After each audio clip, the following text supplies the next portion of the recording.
Hello and welcome to the latest episode of the Dribble Drive podcast. Your hosts, Austin Render, Dalton Shetler with you here on Tuesday, July 22nd. It is episode number 56. Hard to believe. We just keep climbing. That number keeps getting bigger, Dalton, which I know it has to add one every time. I understand that. But further than we made it in the original podcast thoughts when I was putting this thing together. So very fun. If you are joining us for the first time, welcome to the Dribble Drive. Thanks for finding us amidst the off season of what feels like everything right now. Like once WNBA and the MLB went to All-Star break, like at the same time, it was like, what? There's nothing on the TV right now. Right. But we are happy to have you. If you're joining us for the first time, we are in visual form on the Back Home Network YouTube channel, brought to you by Home Field Apparel. If you want to listen to us in audio form, we're available on both Apple and Spotify podcasts. Tell a friend, let other people know what's going on here. We are in preview season. This is preview episode number 4 of 18. We're going to get to every single team between now and the start of the season. We have already previewed. We started with Maryland with Brenda Fries, Nebraska and USC with their radio personalities joining us. Go back and listen to those. Even if you're not fans of those teams, it's nice to learn more about those sides. Give us a follow on Twitter as well, at Dribble Drive WBB. A good way to stay up to date with what is going on with our podcast. And we try to let everybody know on Mondays what the Tuesday episode will be that week, if I have it scheduled by that point. If believe it or not, coaches' schedules are really, really busy right now. So we're doing, they're out doing stuff right now. So we're trying to keep that going. Speaking of coaches, I'm going to pull one from my side here. Going to give a shout out to Terry Morin and the U19 USA women's basketball national team. They took home gold, 3-0 in their group. Then they beat France in the quarters, Spain in the semis, and Australia to clinch the gold medal. There were several Big Ten players on those teams as well. I know for the Hoosiers, it was Zania Soka and Guman was on that team. But I do believe that Sienna Betts was also on that team for UCLA. And then Jazzy from USC, right? You had Jazzy Davidson on that squad. And then you actually had Kaylee Heckel, who just left the Big Ten. But she was on that squad as well. Yes. And then you've had some Spartans doing some stuff, right? Yeah, actually, you mentioned USA beat Spain in the semis, a closer game, but Spain had Ines Sotelo, who, of course, was a standout freshman for Michigan State this past season, coming back for her sophomore year. But she played really well for the Spain team that actually defeated Canada for the third place award there in that competition. And for the not U19s and the age divisions, of course, we covered a couple of weeks ago. USA won gold in that, and that had Grace Van Slooten and Hannah Stolke and some other Big Ten members on as well. So a lot of Big Ten women's basketball playing a huge component in the international stage so far. Yeah, and I believe Silas Swords was out playing for Team Canada as well. Had a game winner. She hit a game winner. Yeah, she had a game-winning layup in one of the contests. Okay, look at you, caught up. This is why I bring Dalton in.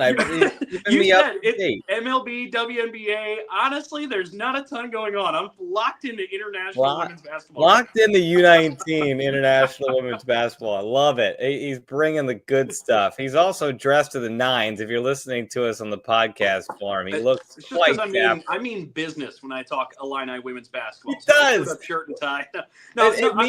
It's that Mike wears that when he broadcasts. So it's an ode to Mike, who's going to join us here in just a moment. Mike Koon, the voice of the Illini women's basketball. But yeah, we'll talk to him in a moment. We got a lot going on here as we continue to preview. So today, as I just mentioned, Mike Koon's going to join us here in a matter of moments. Let's talk Illini women's basketball, Dalton, because this could be, I think, it is the first real Shauna Greene adjustment year So Shauna Greene came in, obviously for Illinois, it's the first big wave of new since Shauna Greene came in. She's entering her 4th year. She brought in this group of people with her. She brought in Makaira Cook.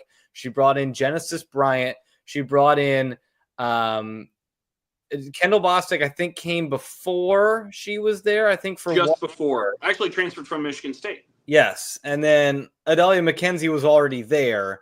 And then Bryn Shoup Hill also came in with her. Yep. And it was this whole new regime. And boom, in year 1, she's in the NCAA tournament. Just one of the more shocking turnarounds. I don't think we talk about enough, and we could talk to Mike about it. That team was really bad. Like, I don't want to be harsh, but I'm not going to mince words. I mean, that program was in a bad spot. And the hire of Shauna Greene was exceptional. She takes them to the tournament. 2nd year, same players, take a step back. There were some injuries early in the year. They were playing better at the end of the year, made a nice run in one of the other postseason events, but missed the NCAA tournament. Year 3, despite injuries, they found a way into the NCAA tournament. But now, Dalton, Kendall Bostic is gone. Genesis Bryant is gone. Makaira Cook is gone. Adelia McKenzie's gone. Bryn Shoup Hill is gone. And it's a new wave of Illini this year. And I think that's what's fun. And I saw a quote from Coach Greene talking about how excited she is about kind of being able to mold something new out of this new clay that they have. They can mold a new, she's like, we're going to do different stuff offensively, defensively. They were looking to hit some players in the portal. And that they did, Dalton. You and I are very high on their portal additions. As we look at this, the additions they have added here, Maddie Weber from Villanova, Gisela Segura from LIU, and then Aaliyah Guyton, who is from Illinois, from Peoria, is now back in her home state. And just a fantastic addition. I think you and I are both excited about what she can do in a Shauna Greene system. But that bottom right column, if you're watching us on YouTube, we've got the Illinois graphic on the screen that you can find on our social media account as well. The freshmen, Dalton, I think that's where Illinois can have the most excitement for this season, is so many good freshmen coming in. Oh, and that's the thing. It's ranked a top 10 class. I mean, Shauna Greene and the Illini are actually starting to get to reap some of the rewards from the labor. I mean, we talk about how exciting that turnaround is. Now you're seeing it on the recruiting trail and what's to come for Illinois. And I think that makes it really exciting as well, because you're right. And I think, again, it kind of the way you put it, it's not to be harsh, but to accurately articulate what Shauna Greene did since she got to Champaign. You kind of have to highlight what the basement was and what Illini women's basketball was. I mean, not being in the tournament for over a couple of decades. I mean, it had been a long drought of success for Illinois. And Shauna Greene immediately came in, flipped things around. You highlighted that core that has been there the last 3 years now is gone. And what comes next is going to be really interesting and exciting. We said last week, Austin, that USC might be the most exciting and fascinating team. I think fascinating was the word we stuck on with the Trojans, just because you don't know, especially if Juju does miss all of next year, which a lot of us are assuming ends up being the case, what USC is. But Illinois would be up there, maybe 1B, for exciting, interesting teams to watch, just because we got so used to the Bostic, Cook, Bryant combo or triple combo that they were. And without them, it's interesting to see. But there's a lot of reason to be excited for the future for them. Yeah, and just to paint that, just go full circle on where they were before Shauna Greene, 2021-22, a 7-20 record with a 1-13 Big Ten record, and what she has done with this program, the fact that we go into seasons now expecting Illinois to be a tournament team in such quick fashion is what I think should give. And I don't know if it's fair, but it should give teams like a Wisconsin hope as to, hey, if you bring in the right person, this thing can get switched quickly. Yep. And we saw that with Illinois. If you're watching us on YouTube, again, some of the big returners, Gretchen Dolan, was playing well before her injury, but missed most of last season. Barry Wallace really stepped up, and then Jasmine Brown-Hager, a big returnee as well. But look, Dalton and I, we can talk about Illinois. We're both excited about Illinois, but we'd rather have somebody who knows Illinois much better than the two of us. The radio voice of the Fighting Illini, Mike Koon, joins us. Mike, welcome to the show. Thanks for coming on. No, it's happy to be back with you guys, and I'm following all your episodes. Well, we appreciate that, and I would imagine you've got some excitement about this team as well. I was just reading an article with some quotes from Shauna Greene about how she's excited about kind of the opportunity ahead to mold this team into something new, to work with such a new talent crop of people, because this group that came in with Shauna was so, I would imagine, is going to go down as one of the more influential groups in Illinois women's basketball with the way they turn this program around. So let's start there. What's the lasting impact of this group of Kendall Bostic, Genesis Bryant, Makaira Cook, Adalia McKenzie, who's somebody who stuck it out all her career with Illinois, and then Bryn Shoup Hill as well. Just kind of talk a little bit about the lasting legacy of that group and what they mean to Illinois women's basketball. Yeah, I mean, I think you guys touched on where this program was before they got here and where it is right now. I mean, there's no question that this group is special. It will always be. I mean, you got to think that we had basically that core group for 3 straight years, which you don't see that often, right? With the transfers, and that's so they stuck with Shauna. They believed in her vision. I mean, to come out and win 22 games right out of the chute, and then the next year maybe a little step back, although the WBIT championship certainly stands out, and then to win a first NCAA game. The previous staff was 7-77 in the Big Ten, and you go out and you beat at Maryland last year, you beat Indiana a couple times, you beat Iowa twice. So I mean, Shauna Greene is 2-1 against the Hawkeyes. Beat Caitlin Clark on a New Year's Day game, like a 95-91 game. So the legacy is certainly there of what they did to turn this program around from where it was to where it is. It's really remarkable. Well, I was going to say, when I think Shauna Greene and I think Illinois women's basketball as she goes into year 4 now, and I mean, we've been talking a lot about what she's done. You go from the context of what Illinois women's basketball was prior to her arrival. That's really impressive. But the other thing too, Mike, look, I got skeptical last year when Makaira Cook went down because Makaira was that good and she is that important. But Shauna Greene found a way to still retool and get this squad into the NCAA tournament and have them playing better than just getting in. I mean, what is it that impresses you about Shauna Greene's ability to find people, to get the most out of them, put them in different roles, and recover from injuries? Because she's done it a few times now in her short time. Yeah, no doubt. I mean, we were down to basically playing 6 players at the end of the year. And to win an NCAA tournament game, I mean, to go out to LA actually and be competitive against UCLA and USC with a very limited roster, I mean, that certainly stands out. Those aren't 2 wins, but I was really impressed with how this team played. She absolutely takes what the hand has been dealt, and there's no excuses. I mean, she did not want to talk about all the injuries and all the setbacks. She just talked about, here's what we have going forward, and we believe we can compete. And we certainly, the Illini certainly showed that down the stretch with a very depleted roster. My tenure stretches back 1 year before Shauna Greene, and I just remember when you'd play Illinois, it just felt like, okay, this is an opportunity to get right. And all this, I mean, that flip switched so quickly. And I broadcast for a team that has had some real struggles facing Shauna Greene. This Illinois team has had Indiana's number, but it's just been such a flip of mentality. How have you kind of seen Shauna Greene feel out the Big Ten, figuring out, okay, this is where I'm at, how she figured out so quickly how she could contend in this league? I mean, she's a competitor. Even at Dayton, she's used to winning leagues and making the NCAA tournament. And so I think she was determined. I think you can't emphasize just how great her staff is. Calamity McIntyre, and I'm bringing in Brittany Anderson from Stanford.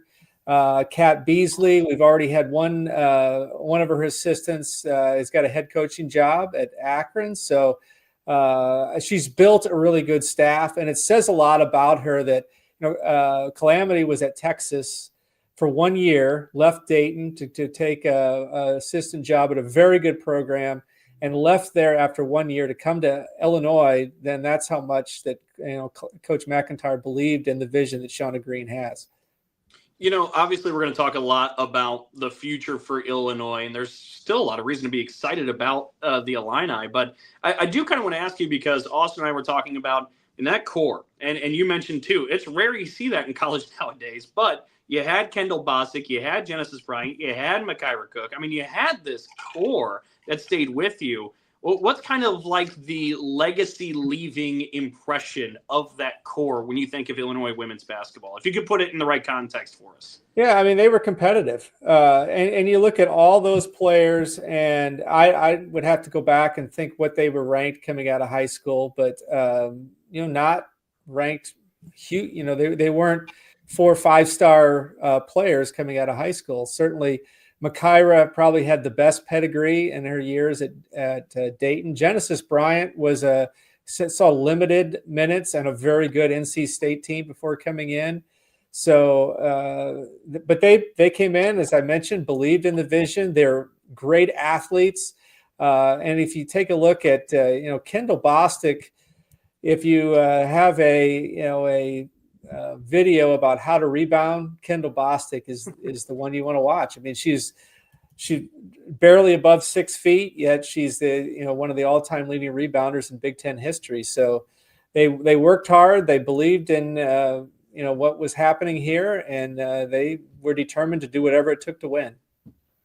I'm looking them up. Most of them actually were 4-star. Actually, they were all 4 stars at one point coming out of high school. But I'm with you. Like, there was a point where all of them had to make a decision. And for Adalia McKenzie, her decision was to stay with the new staff. Right. But then obviously Kendall Bostic coming from Michigan State and then staying with the new staff. And then Genesis Bryant and Makaira Cook coming over. And it just all worked out really well. So now they're gone, and it's a new regime at Illinois. And I think we've talked a lot about it. There's reasons to be excited about this team. I think a lot of that starts, Mike, with Barry Wallace. And I think the potential that she can bring. She was forced into a pretty big role last year. I don't know if they had that in the cards for her. Like, if Makaira and Gretchen Dolan are both healthy, I don't know how big of a role. I don't know if that was in the plans, but she ended up playing a lot. And what did you see from her as she got more and more playing time? And what's the next step for her coming in as a sophomore? Well, I mean, I think the big game was the game at Maryland. She made the big shots in that game. So she's not shying away from playing the big player, big teams and top players. It's the year growth. I mean, they always talk about the growth between freshman and sophomore year, and the mentality that this is for sure her team, at least to start with, right? I mean, she and Jazz are the only 2 players that saw significant minutes last year, and she comes in, highly regarded. She's a great athlete, just a tremendous basketball player.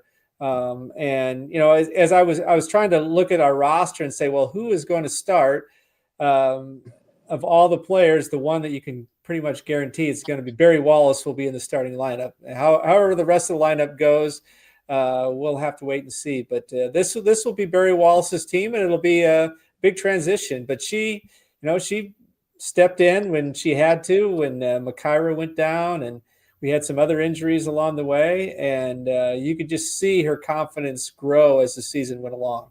I mean, she was nails in Assembly Hall at our Assembly Hall. Now, I guess yours isn't called that anymore, but I mean, just down the stretch, Indiana was trying to mount a comeback, and there was a big moment where I think she had a steal, and then she hit this corner three that that's just ingrained in my brain. That huge corner three got it back to a 10-point game. It was just boom, good night. But that was when I was like, okay, she's ready for the big moment on the road in a big environment, and really stepped up and delivered.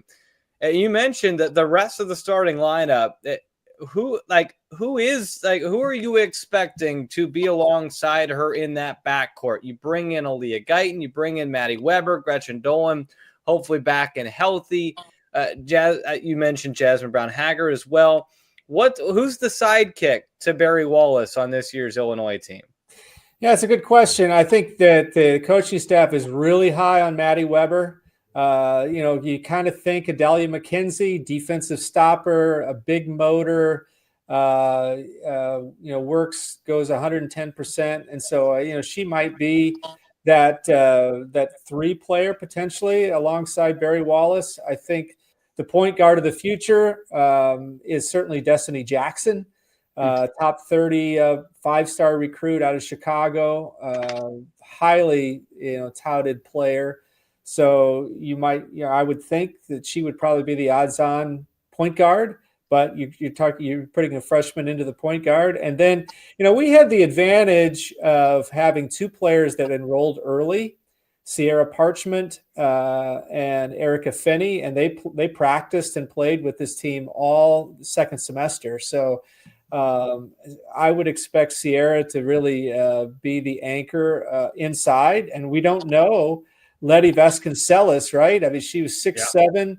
She was ranked 36th out of high school, transferred in from Baylor, tore her ACL before even played a single minute at Illinois. And so, I mean, I think there's certainly expectations, but you don't know how somebody's going to come back from the ACL injury.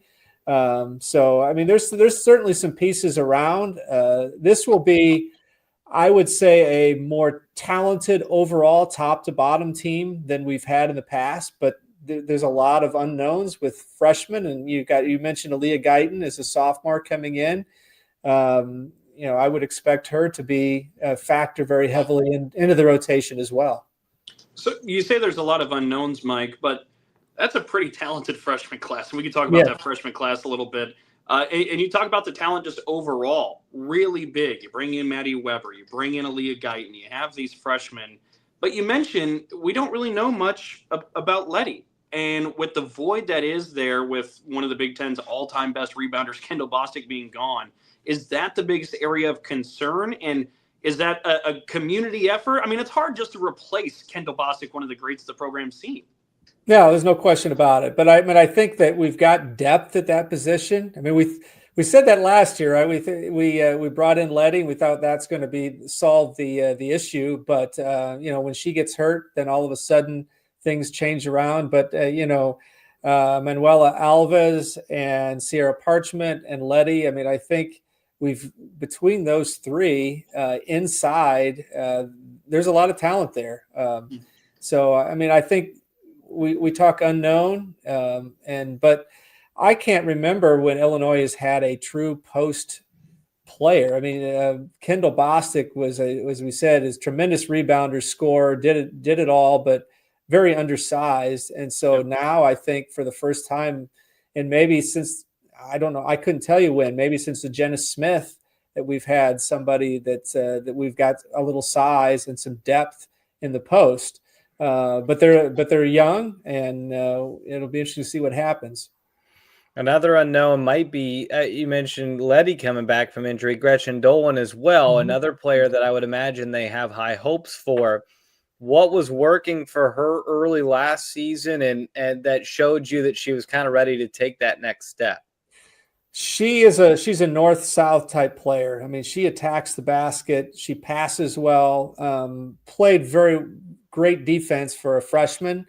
And, between her and Barry, they stepped in and they played like veterans very early in the year. So another player coming off injury, certainly high expectations. We had high expectations for Gretchen coming in. I think She played a little bit more. The fans that saw her play certainly see her potential, but she seems to be, obviously Coach Greene talked about what do you want to have happen in the summer. Last year we took the trip. This year there's no trip, but we just want to make sure that everybody comes out of the summer healthy. And so I know that with Gretchen, you're being very cautious about, how you're using her. We want to make sure she's 100% for the season. Getting away from the personnel for a moment, since we've dove into it pretty good, and I'm sure we'll circle back. A thought that occurred to me, I remember a couple of years ago, it was actually, a few years ago, it was Shauna Greene's first year there in Champaign. And I remember traveling to Michigan State, coming into Champaign, and we have an athletic trainer who's been around for a long time, a couple of decades. And before the game, as the warm-ups are happening, you could tell there was an energy in the building. And the athletic trainer looked at me and said, I've been here a while. I've never seen this place look like this. I mean, for Shauna Greene to get that kind of fan base buy-in in year one, how has that escalated or evolved since? And what's it been like to just be around that buzz? It's pretty special, and I know that her expectations are, for the lower two bowls to be full. I think we had that a few times last year. I'm expecting it a few more times this year. So, there's no question when before Shauna Greene, there were games. Unfortunately, you could count all the fans in the stands, and now there is that energy. There's the demand for like the front row seats. I mean, those are all full. First couple rows there opposite the benches. The Orange Crush, I think, has been a big difference. There's games, and it's not only, this is the game. Occasionally you'll get the game where all the Orange Crush shows up, but they've been consistent. The student following has certainly emerged, and of course, as everyone knows, when you get students involved and they're sitting low, that can certainly change the energy. So it is night and day, and I think we have not even begun to see the ceiling in terms of what the fan support could be here in Champaign. But this is a team. Austin, what it was. It took a little while for Terry Moore to get it going in Indiana, but it took an Elite Eight appearance, consistent Sweet 16 appearances. Yep. We've not got there yet. I think Illinois is on the verge of being that type of team that can get to the Sweet 16 consistently. But, until you do that, that's where I think the switch gets flipped to really big time. And now you're starting to have consistent crowds of 8,000. The parallels are there. Early NCAA tournament, kind of poke your head in. Win a WNIT, was it the NIT or the BIT? I get them confused. BIT, but okay. It's the new WNIT. It's the second level tournament, most prestigious. Yes, it was a quicker path than Indiana had but two similar programs that were not perceived as threats in the conference have hired the right coach, early success, and you're right. It took until kind of post-COVID for Indiana. They went on that bubble Elite Eight run. And even then, the crowds were good, but they were 4,000 to 5,000 my first year, which sounds insane to say, poo-poo, but it was then they started hosting. And that was when it really, it clicked in that year when they hosted. And they got a good 10,000, 12,000 people there, and then it kind of held over for the next year. So Illinois seems to be on that trajectory. When you said, as everybody knows, I thought you were going in a different direction because I thought you were going to talk about chicken. That's my favorite thing that Illinois does. As everybody should know, there's chicken nuggets on the line if somebody makes or somebody misses back-to-back free throws on the opposing team. I think it's awesome. It gets the place fired up. Nothing gets a place fired up more than free food, and the State Farm Center does it exceptionally well. Do you ever get your hands on any of that chicken when the opposing teams miss back-to-back free throws? Yeah, there's no question. If you're in Champaign, the sound of nuggets, and I attend a lot of high school games in the area, and you don't have to get you can get an hour or so away from Champaign, and if somebody misses the first free throw of the high school game, they yell Nuggets, and they all know what it means.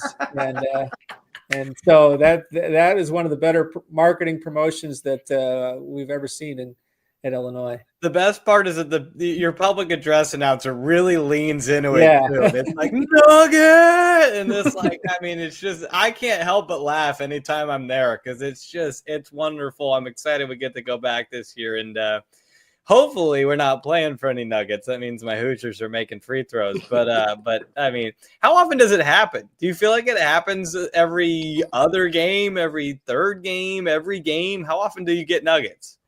I would say at least half the games, because so the deal is, for the fans that may know the reference, if an opposing player misses both ends of two-shot foul, then everybody there's they go to the McDonald's app and there's a thing for free Nuggets and at participating area McDonald's. And so I would say we're probably close to 50% that happens at some point. It only has to happen once in a game for the promotion to go in. But Big Ten free throw shooting is pretty darn good. It is. So, it's hard. Certainly, maybe more in the non-conference in those non-conference games. I can't wait to see Austin drive separate so he can't try to redeem them the next day on his more often than not, I do drive separate to Champaign, so maybe I will hit up a participating McDonald's. Not a sponsor of the Dribble Drive, but could be. Two birds, one stone. Yeah, there you go. Yeah. Well, Mike, not to get too self-indulgent with your background, but I mean, we've used you as kind of our historian for Illini women's basketball to kind of put things into perspective and whatnot. What year are you entering there as the voice of the Illini? Well, I mean, it depends on how you count. My first year as the analyst and sports information director for women's basketball was 98, 99. Wow. And so even after I stopped being the sports information contact, I continued to do analyst. And I think my first year back as the play-by-play after Dave Lone retired was the 1920 season. So as the full-time play-by-play announcer. Well, as somebody who's been around it that long, and not to continue to go through how long you've been there and what the program was, but I remember when the first year of Shauna Greene happened and you had the realization, I think we were sitting at the Big Ten tournament, I think in Indy, or no, it was Minneapolis, I believe. Yes. Where you had said, we're going to the NCAA tournament. I can't believe it. I was curious if you could share what that moment was like for you to be able to, after decades of being around this program, get the payoff of being in the dance. Yeah, no question. Now, and I was there the last time we were in the tournament. My first few years here, we were in the tournament in 2000, 2001, had a really good chance to make the Sweet 16, lost at Iowa State. Then 2003, we were played in the 8-9 game against Virginia at Tennessee. So, and so I was there from then, and I've been here all those years in between, but to finally have a team that is competitive with, when all the Big Ten schools come in, you have a shot to win. And we talked about, we've got a home court advantage. There isn't any team that's going to come to Champaign where we don't think we at least have a shot. Yeah. But to make the NCAA tournament, that's a big deal. I mean, it was 20 years in between NCAA tournament appearances, and we had a few WNIT runs, but it's not the same as making the dance. Right. And it's that hope of a big team comes to your place and you believe that you can beat them, and like that. There's not to keep comparing it to my school, but I've been an Indiana football fan my whole life. And there have been a lot of years where Ohio State comes into town and you're like, what are we even doing here? Like, this is just practice for the Buckeyes. But those years where you can talk yourself into like, oh, this could be the year. That's when it's fun as a fan. And that's when you get the fan base involved in it. And then one of those times you pick one off and all of a sudden it's full, like you said, beating Caitlin Clark. That was such a big moment, and that stuff matters for the fan base. It matters for the players to have belief. Like, you can have belief, but sometimes it helps to see it. And I would imagine these last 3 years now, at this point now, most of these players that are in the program don't have any ties to the pre-Shauna Greene era, but I would still imagine it helps for these players to have seen what Shauna Greene has done in just 3 years' time. Yeah, there's no question about it. As you mentioned, there's nobody here that remembers that time. You know, Adalia McKenzie and Kendall Bostic were the only two that were here, before Shauna Greene got there. But, I expect we have the California schools coming in this year, and, it's too bad. I would guess that probably Juju won't play for USC. We don't know that, but UCLA is going to be a potential number 1 team in the country or top 5, and so when they come in, there is certainly a feel that Illinois can win, and that's we will see what happens in a couple months' time. Certainly, as these freshmen, as the fans get to know the new players, that's a feeling that we haven't had when big teams came in, and to finally get over the hump and beat Maryland at Maryland.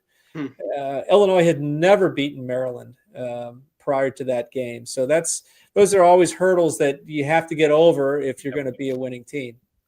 So, and sorry if you're jumping in, Austin, but you said this team incredibly talented, albeit young. But we gave how long you've been around Illini women's basketball, and I would assume that what we just saw with this core in the last few years is maybe the most talented prior to this upcoming year. So are you saying this is the most talented group since you've been around Illinois women's basketball? Yeah, I mean, probably you have to go back to the 97, 98 team, when you had Ashley Berggren and Taja Catchings and Melissa Parker, a team that was in the top 5 in the country at one point. And had almost a 20-point lead at Tennessee. You probably have to go back to 25 years. We'll see what happens when they get here. But Erica Finney, according to 24/7, is a top 50. She's from Australia. Was unranked, and I think when she came in, now she's in the top. So if you include her, we have 4 top 50 recruits, 5 top 100 recruits. Number 9 ranked and number 1 recruiting class in the Big Ten. Now, of course, a lot of them, we have the fact that we have 5 certainly makes a difference in terms of being the number 1. But having 4 top 50 kids in this class, and then you throw in Aaliyah Guyton, you throw in Barry Wallace. Maddie Weber coming in. This is and of course Jazz. Jazz was a number 1 player in Illinois before she went to Mississippi State. So there's a depth and the depth of talent on this team we have not seen. I meant to jump in there, Dalton. We meant to do this at the top of the show. A mea culpa on the Juju Watkins situation that we talked about in last week's USC episode. Had a commenter ask, why do you keep acting like she's going pro next year? She can't. And I looked into it. She is not eligible until the 27 draft. So there is a chance that we do still see Juju Watkins, if it's not this season, next season for USC, which should make Big Ten fans excited that we now are going to likely get at least one more season of Juju Watkins. But back to Illinois, Mike, you mentioned a lot of those transfers. Did you feel like there was a specific thing that this coaching staff was trying to attack when they hit the portal? Was it simply try and get the best available? What did you feel like the strategy was there? Well, I mean, obviously you lose the backcourt. You lose Makaira, which didn't play. She didn't play most of the year, and Genesis Bryant and Adalia McKenzie. So obviously, having some experience, I think that was really key going after both Aaliyah Guyton and Maddie Weber, and they're both proven. And I was a little surprised that Aaliyah Guyton didn't choose the Illini out of high school. But Coach Greene kind of explained that she would have come in and there really wasn't a spot for her last year with all the returnees. And now with the graduation, now there's certainly a spot for her. But Maddie Weber, actually, she was hurt when we played Villanova in the WPIT championship game. But Coach Greene saw her on film and knew that this was the type of player with the type of motor that she wanted on her team. So those are two really, really strong transfers who I think will figure in immediately for the Illini. And that's why these coaches, they don't, when you have a contact out of high school, you don't quit on that contact, because if they hit that portal, now there's an opportunity to go and get Aaliyah Guyton. And Dalton and I are really excited about her fit. We think that could be a really, really good addition. Just feels like a Genesis Bryant, just feels like somebody who's really going to slide into that role very well. Just kind of looking ahead at this season, what are the reasonable expectations, Mike? What can Illinois fans, we've talked a lot about what they have on this team. What's a reasonable expectation? I think to make a run at the Sweet 16, and until you see the team in action. And I was looking as I was doing research for this podcast that the Big Ten is going to be loaded, right? So absolutely, who is, you can say we're going to make the, I listened to the podcast with Matt Coatney and all the players that are coming back, minus Alexis Markowski. Nebraska feels like they're primed for a Sweet 16. Michigan, with their freshman now sophomore class, feels like they're primed for a Sweet 16. So I mean, I think Illinois is right there to potentially be able to compete for hosting. And, if the freshman class is as advertised, I don't think there's any reason why the Illini can't make a run at hosting. I certainly think that will be the goal. If not this year, certainly next year, we'll be right in line. And that's really the next step as we talk about establishing the program. And that certainly helps in recruiting. I mean, there's a recruit that I think Illinois was in on, Divine Borage, that was from the Quad Cities, chose LSU. But LSU is a perennial contender, a national championship type team. So I think to be able to recruit at that level, I think that the players and certainly the transfer portal maybe not be as open with the new House settlement. We'll see how that goes. But when you're a consistent team that's in the Sweet 16 and challenging for championships, you're going to compete for a certainly higher level player. And we've done well with what we've had so far. We mentioned the coaching staff has been elite, is elite. And so it's about taking that next step for the Illini. I tell you what, after this podcast, I have I'm calling it a live rankings of all 18 teams. And every time I talk to somebody, I'm going to make a change, I feel like. But I might move Illinois up. You've got me excited about them. I'm going to have somebody ranked 9th, 10th, 11th that people are going to get angry about that's still going to make the NCAA tournament. Full honesty, I have Illinois 10th right now. And after this podcast, I'm like, I can't have them 10th. Right. But then I look at everybody above them and I'm like, yeah, but they can't be 10th either. So somebody's going to have to be 10th. I don't like it. But too good of a league. It's such a good league. And I think Illinois is going to be right in the thick of it. Last thing I wanted to ask you, Mike, Kendall Bostic's meant a lot to that program. She's now working with the athletic department, correct? That's correct. Director of Varsity I. What's she like not as a basketball player now and as an Illinois employee? It was interesting because she actually set up a meeting with Coach Greene, and she's meeting with all the head coaches, and it was Kendall Bostic that had the agenda. She set up the meeting. She sent her the Outlook email notification. Hey, I'd like to meet with you, Coach. Right. Set the agenda, led the meeting. So it was a little different, but certainly as we talked about her as a player, but certainly as a person and as an ambassador for the Fighting Illini, there's just nobody that has been around recently that can be better than Kendall Bostic in terms of being a true Illini. And, her family has bought in. Her brother did. I'm trying to think if he graduated or not, but he's a Purdue guy. So that's a bummer. But yeah, it'd be great to have Kendall, continue to be around, and I'm certainly will be around this program going forward, but certainly all Illini athletics. She seems like just a perfect fit for a position like that. So very cool to see that. Well, Mike, we're excited for Illinois women's basketball. I'm sure you are as well. I'm sure the fans are.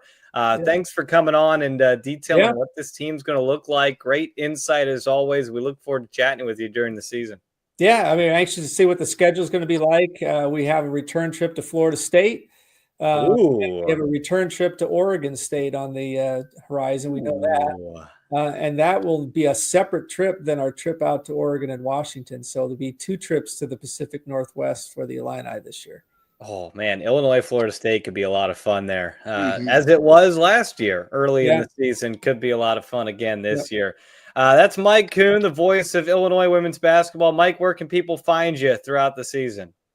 So on Twitter or X, Mike Koon Illini. That's probably the best place to follow. Or as I tell a lot of people, that the Varsity Network app is a great resource. It's free, and you can listen to any live game on demand.